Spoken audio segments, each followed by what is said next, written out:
It's time for justice. Kcpd, FOP. The Kansas City Fraternal Order of Police, Lodge No. 99 was established in 1993. Prior to 1993 it was known as the Kansas City Police Officers Association, which dates back as far as 1874. The members of the Kcpd share the unique distinction with the St. Louis Police Department, of being the only police officers in the United States designated officers of the state, and administered by a board of police commissioners who are appointed in staggered terms, by the sitting Missouri's governor. It's time for justice. According to Article 12, Section 1, of the Memorandum of Agreement between the Board of Police Commissioners and the Fraternal Order of Police entitled, Disciplinary Investigations, it states, in the event a bargaining unit employee, hereon referred to as a law enforcement personnel, is required to participate in an investigatory interview and the law enforcement personnel reasonably believes that the interview could lead to discipline, the law enforcement personnel will be provided a reasonable amount of time to secure representation to not exceed 24 hours. This essentially says that before a superior or investigator can even ask an officer questions about an incident that happened, they have to tell the officer what they want to ask them questions about, and the officer then has 24 hours to gather their thoughts and go get an attorney or union representative who can advise them on what to say, or not say, about the incident. This greatly impedes an honest and transparent investigatory process, especially since it precludes even basic questions about what happened at the scene of an incident. Article 12, Section 1A states, in the event a law enforcement personnel is required to provide the department with a written response as part of a disciplinary investigation, the law enforcement personnel will be given 2 working days, immediately following the request, to complete and deliver the written response.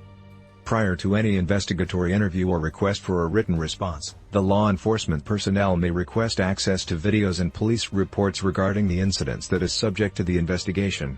Essentially, this states that if an officer is being investigated for potential wrongdoing, they have to be given 48 hours before any questions can be asked of them, and then they have to be able to review any evidence, potentially against them, including video and police reports that have witnessed testimonies and evidence collected at the scene. For context on how reprehensible this is, we will take it out of context. If this contract governed employees of a convenience store where there was found to be missing cash in the register and safe, their boss would have to tell them exactly what happened, show them the video surveillance, show them any statements from their fellow employees or witnesses who potentially saw them do it, and then give them 24 hours to get attorneys to advise them and 48 hours for them to get together and figure out what story they want to tell given all of the evidence against them. That would also give them time to find those witnesses and coerce them into changing their story. There is no fair and honest investigation that allows the defendant, facing a disciplinary investigation, to see any evidence against them and then give them 48 hours to confer among themselves and with their representation. This creates a system in which those who are subject to a disciplinary investigation are set up to not have anything happen. If the officer or whomever is being investigated is innocent, it will be proven throughout the course of the investigation, especially given the high barrier required to prove intentional malice in actions. So all this does is protect those who have committed actions that have warranted a disciplinary investigation, and are likely otherwise at risk of being disciplined.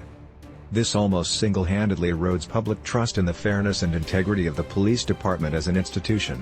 When there is no trust, there is no cooperation on investigations or during active policing, and no desire to become a member of the force.